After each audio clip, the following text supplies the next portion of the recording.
Getting off trail might be the hardest part of a thru hike, not the miles, not the weather, it's going back to normal life. After months of living outside, just walking, eating, sleeping, and being fully immersed in nature, this is really, really hard. Everything is too loud, too busy, just too much. And honestly, personally, I didn't want to be there. So instead of going home, I did something different.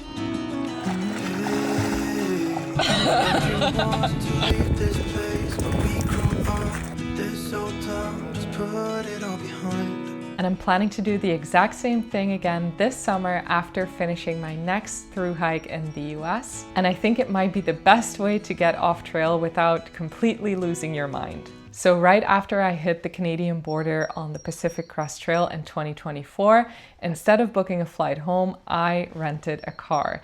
And I spent 3 weeks road tripping through the US. And looking back, that decision made a huge difference in how I got off the trail. Because at the time, I didn't really need that hard reset. I needed a slow transition. And the road trip did exactly that. If you've done a long hike before, you probably know this feeling. On the trail, life is simple. You wake up, you walk, you eat, you sleep, and you think about miles, where the next water is, where you're gonna set up camp, and that's it. You're outside all day, you're feeling good, you're feeling grounded, and then it all ends and all of a sudden you're back in this really busy and fast-paced environment. You're back in traffic, crowds, it's noisy, you need to make so many decisions. For me personally, even the smells can be really overwhelming. And it's not just that I miss hiking, it's like your whole system has readjusted to something completely different.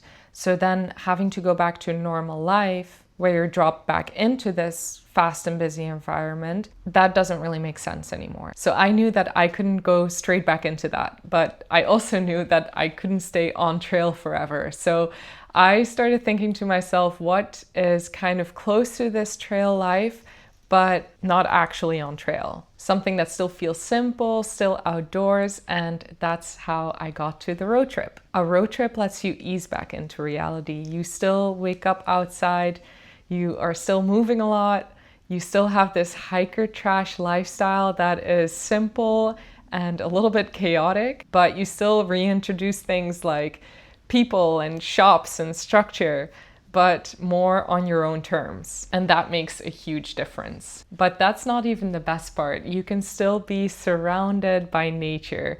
During the day, you can visit national parks and see these beautiful landscapes. And then at night, you can just drive off and camp on some BLM land with no one around. It's the perfect mix of being out there and slowly coming back. And this is exactly what that looked like for me. So after the PCT, me and my hiking buddy went back to Bend, Oregon, where we had most of our stuff. And we rented a car and drove back up north. The first stop was Glacier National Park in Montana. And that felt like the perfect place to begin because it still felt pretty wild. Not trail life exactly, but you're still in these huge landscapes. We even saw a mama grizzly with her cubs from the car, which is probably my preferred way of seeing bears anyway. What I thought was gone was sitting in my pocket in plain sight all along.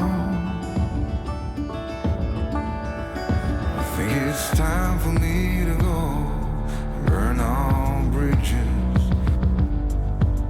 And after months of being on foot all day, there was also something kind of surreal about seeing all this beauty from a car. Like, I was no longer in it the same way, but I also wasn't separated from it yet. That's what made this whole thing work so well. I was still close to nature, but I was starting to re-enter the world in little pieces and not all at once. Then we drove down to Yellowstone, and this was a very different kind of transition because suddenly there were more people again, more infrastructure. The main sites were really crowded.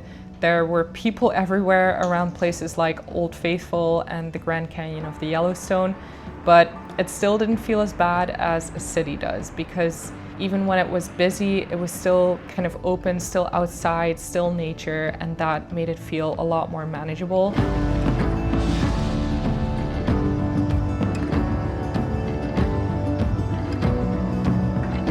Good morning from Yellowstone National Park. Some light traffic. Good morning, buddy. Have a nice day. Fell between the four wind stitches, time to let go, so come what may. And this is where I really started noticing the benefit of doing it this way. During the day, I'd be around people again, cars, cafes, coffee shops, Wi-Fi, trying to piece my life together on my laptop. And then at night, we'd drive out and find a quiet spot on BLM land and just camp in the middle of nowhere. That contrast was really helpful because I could keep exposing myself to normal life without feeling trapped in it. And I think that's the part people underestimate after a thru hike. It's not just that you miss hiking, you miss the rhythm and the simplicity. And I feel like a road trip lets you hold on to that a little bit longer. So after that, we made our way down to the Tetons. And honestly, that just blew me away. Sadly, I had my foot injury, so I really want to go back there and do some hiking.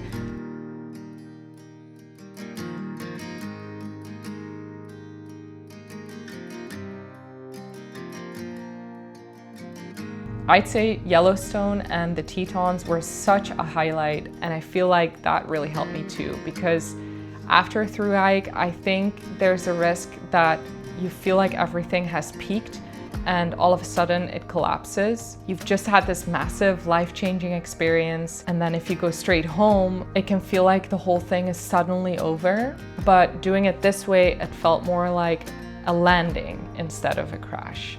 And then we drove down into Utah, which was another shift again. By the time we got down to Moab, we had driven through Salt Lake City, which was a whole different experience for me with like 10 lanes on the highway. I've never seen that before. We visited Arches National Park and Canyonlands National Park, and the landscapes were completely different again. It almost felt like a full circle moment because I obviously started hiking in the desert, and there it felt like I was back in a similar environment. Of course, super different, but still, I guess, hot and dry. It actually made some of those modern luxuries feel extra good. Sitting in air conditioning and getting an iced latte. Also, by that time, I felt really excited to switch up the pace again because we were going pretty fast. So I think it's the perfect time to then feel glad to go back to normal life again. And it also ended up being a lot more doable than I expected. I mean, this is not a cheap trip. Renting the car and gas were definitely the biggest costs, but we obviously saved a lot by not paying for accommodation at all. We slept in the back of the car every night, we camped on free land, and we cooked most of our own food. And compared to doing a normal trip in the US with hotels and eating out all the time, it's probably one of the cheapest ways to see this much. Also, the National Parks Pass was 100% worth it. And honestly, if you're already used to trail life, this setup will feel pretty natural. And the reason I'm telling you all this now is because this summer I am going to do something that I am so excited about, and that is hiking the Colorado Trail. 491 miles from Denver to Durango, straight through the Rocky Mountains, and I'll be doing it all solo. And honestly, ever since my last trip to the US, I have this really strong pull towards Colorado. Even though I've never been there before, I have a feeling that I am going to really love it.